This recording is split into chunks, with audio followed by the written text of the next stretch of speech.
This is the plaintiff, Nicholas Richardson. He says he was parked outside of the hotel he works at while at the movies, and he got a call that his car had been hit. When he returned and saw his car, he was horrified because a large chunk of his bumper was gone. He's tried working with the defendant, the person who was caught hitting his car, has been unsuccessful in getting any repair money from her, so he's suing for the $1,561.05 he's owed.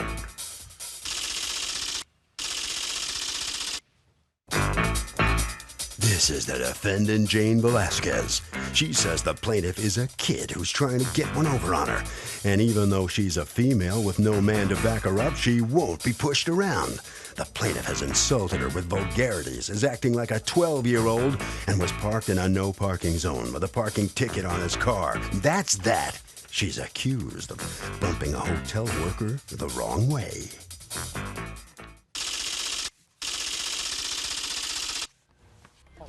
Litigants have been sworn, Your Honor. Thank you, Douglas. You're welcome, ma'am. Okay, Nicholas Richardson, Yes. You are suing Jane Velasquez for $1,561.05 that you say you are out as a result of her hitting your car. Most of that is for repair to the damage to your car and rental car, and also for a parking ticket that you got. Mm-hmm. Okay, that's probably going to be the most interesting for me to hear, but let me hear about the real case first, and then hear about your parking ticket. Go ahead. Okay. On March 4th, 2010, I was working at the hotel. I worked the B shift, which is afternoon to 11, 11:30, 12 o'clock. And what do you do at the hotel? Front desk. Okay. Okay, so I was there, and I left. I have a note from my boss saying I'm allowed to park in the front. It's a no parking zone. It's 15-minute parking, and it's a fire zone, but he gave me permission because I had a problem with another guest there. Okay. Where she attacked my car. He gave you permission, but the It's police private. didn't? No, it's Okay, private so property. go on. I've been parking there for months, you know, And prior that to was because of what? Because a customer who stays there, she got into a little argument with me, and I told her she had to leave because she didn't pay her bill, and she didn't like that. And as she was leaving, she threw stuff all over my car. All right, so because of that, you got permission to forever park in the front? Mm-hmm. And it's pretty wide. It's wider than a normal little driveway. So there's But room. it's the front of the hotel? Mm-hmm. So your car is perpetually... Do you have photos of the area or not really? No, I do Okay. not. Do you have photos of the area? Can I see? So you're just perpetually parked there? Yeah. And the way it is... Okay, hold on. All right. I'm trying to understand. Would this be accurate? So yeah. is it like a perimeter road? Or does the hotel own that? Oh, that is the parking lot of the hotel. Yeah, you could fit about 3 cars Yeah, I got width-wise. it. I got it. Okay? You're not blocking anybody. I know. That's not what I was just trying to And that's picture not my it. car right there. That's Somebody okay. else who apparently got permission from the owner or didn't, or that's a car moving. No, that's actually the defendant's car. So what happened? No, it's not. Okay. What ends up happening here? All right, so I went out. I had a few coworkers who were there with me. We went out. We left the hotel. I left my car right there, and I get a call from a guest. You know, he's been staying there for about 8, 9 months. We exchanged numbers. He's a friend of mine. He gave me a call saying that you know, my date, her ride here, relative, or I don't know, her date. I mean his date. Okay. His date backed into my car. So he's like, "Can you come here quick?" So I got there. The person who dropped off his date backed into the car. Yes. All right, go on. Okay, so I got there, and it's not like it's, you know, a little bump. It's actually like my bumper is cracked and the pieces fall down. It's about this size. I do you have a picture? pictures, yeah. Let me see that. Okay, what happened? Did you hit the car? I did hit the car. How did that happen? You were dropping off whom? I was dropping off my niece. Okay. She was visiting someone there, and they had told me to go to the back, to the entrance where I guess the gentleman had his room or whatever. I went back there. We went to back up. I didn't even take my foot and put it on the gas. I just, you know, took it off the brake, and it was just moving back. I didn't see the car. I'm not saying that I didn't hit the car. Okay. You understand what I'm saying? I got everything. So was it the front bumper? Yeah. Okay. It's the All right, passenger so now, side. did you let anybody know that you'd hit the car? Yes, she stayed. Come on up. She stayed. She stayed, and I told her, if and when whoever owns the car comes back, give them my information, and I'll handle it. Well, why don't you just leave your name and number on the windshield instead? That's a much greater way of... No, because the kid that was behind the desk told us he worked there. Oh, you so I spoke thought it to was the kid right behind thing. the desk. Right. Wait. All right, now you were under the impression she hadn't even left her whereabouts and that it was a hit and run, or that's sort of how you... Not a hit and run. That's what I got, because okay, she but left. it sounds like they did something to try to track... Anyway, how did you end up tracking them down? You say that person called you, her date, called you. Okay, but that's happening right in front of you. Exactly. Okay. So I got to the hotel. So you guys figure it out, and then you go to get an estimate, and how much is the estimate? The estimate is when I got there, she's on the phone with me. She said, how much did he say? I just got there, and I said, how much do you think looking at it? He said about $1,600. So that's what I told her. I said, I'll call her back with the real estimate. He typed it up on the computer with a real Honda bumper. It was around $1,100, you know, give or take a couple of dollars here and there. So I told her that, and then I guess she must have got the wrong. What year car is this? 2003. Okay. You know, and I just got it too, maybe a month or two prior. It's only had 20,000 miles on it at the time. Okay. So she didn't like the price of that, but we went to her friend of hers who was a mechanic also. He did the estimate. He said, I can't drop down the price in the parts, but what I could do is I could drop down a little in labor since he knew her and they were, you know, associates. So that's what they did. He was pointing out, you know, we just asked for an estimate. He started pointing out like, oh, if I would have did your paint job, it would have came out like this much better. Pointing out like, oh, this isn't lined up right. Like, tell me all the stuff, like if there's anything wrong with my car. Look, you know, I didn't ask for that. I just asked for the bumper, strictly the bumper, nothing else, you know. The damages, I just want an estimate on that. I didn't like that, you know, there's no need for that. But that's besides the point. But it was only a few $100s here and there, you know. I do feel bad, you know, I don't want her coming out her pocket that much, but it's still not my fault. It's still an accident. It's still not my fault. Yes, I do. You didn't want to go through insurance? Actually, I have proof that she doesn't have insurance. You have proof that she doesn't have insurance? Would you like to see the letter?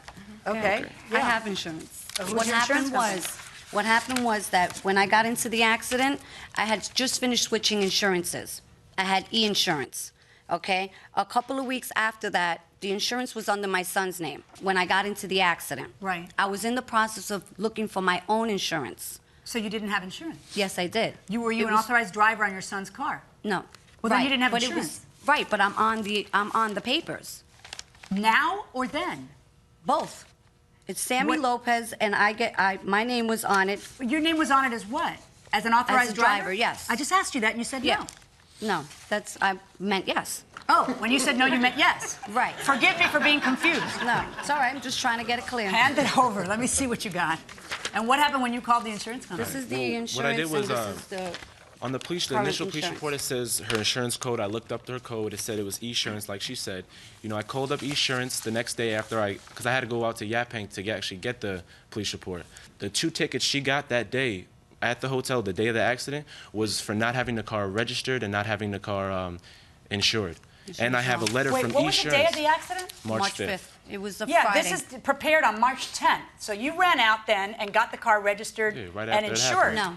But the insurance effective date, okay, it might be that she didn't have proof of insurance on it. It lapsed. Because it lapsed? Yes. That's how I found out. Okay? I didn't know that the plates weren't registered Lapsed till I means got. that you didn't have insurance. Is that what you meant to say? Or again, when you say no, you mean yes? Well, like, no.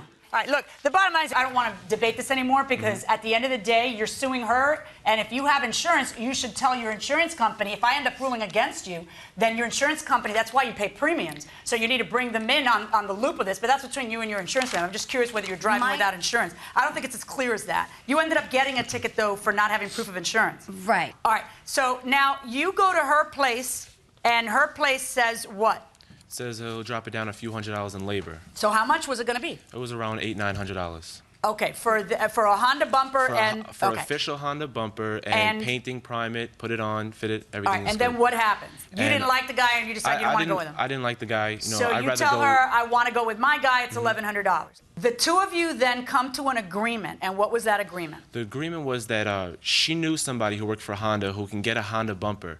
So she said she was going to buy the Honda bumper herself and $500 cash to my mechanic, not handed to me, handed directly to my mechanic, so there's no misunderstanding. Okay. So when she came, right before the day of the incident at the mechanic shop, she called me up and she was on the phone with me. We were talking very civilly because we were very respectful to each other for the whole time until the mechanic shop. Then her son got on the phone. What happened at the mechanic shop?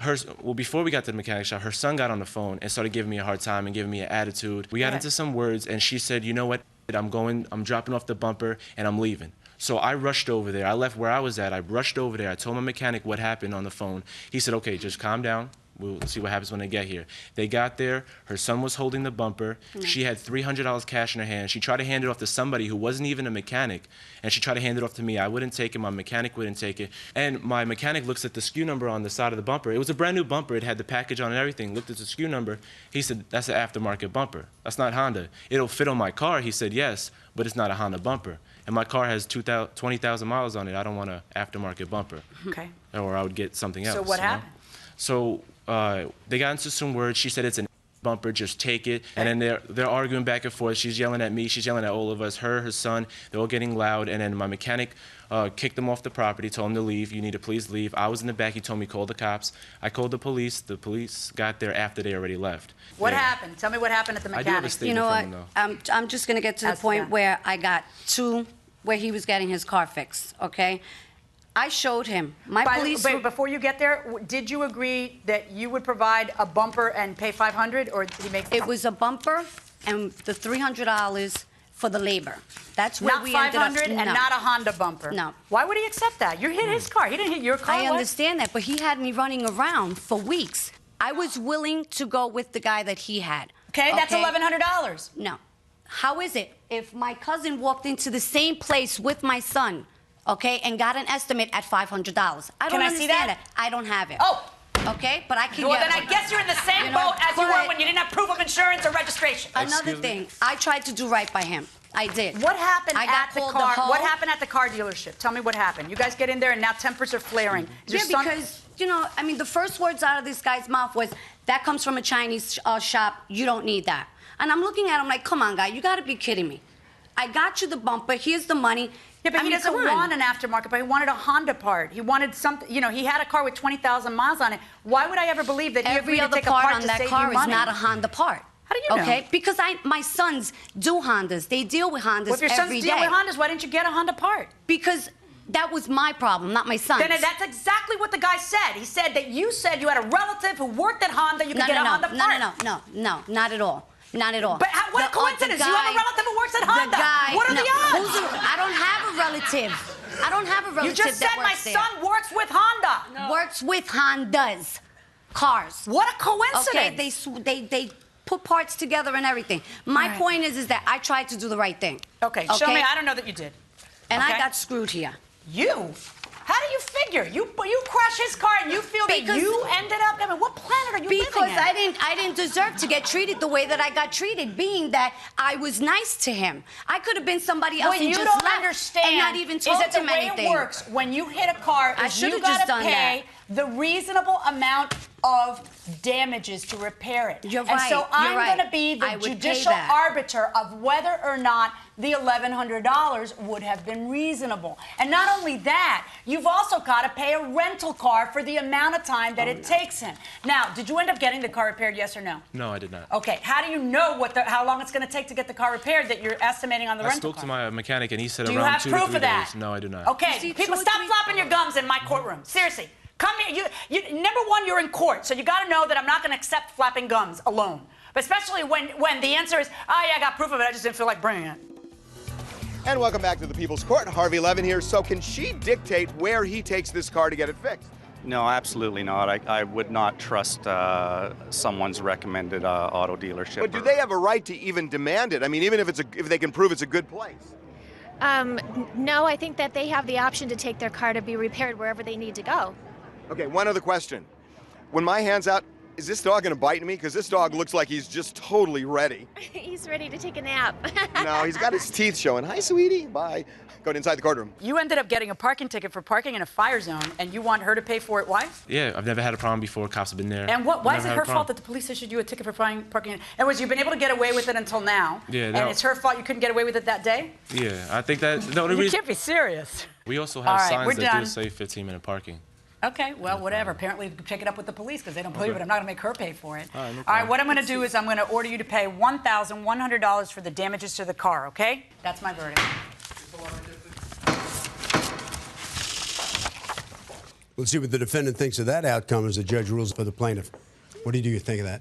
It is what it is. I mean, I'll pay it. I did the damage, I'll pay it, but he wasn't going to get it without a fight. Mm-hmm. Well, so, you fought. It is what it is. Was it really the way they treated you at? It was just horrible. The people he had around him he was easily influenced by them. He never saw a parent. Well, he's taking advice from the experts. Well, you know what? The experts are the ones that are screwing him over, not me.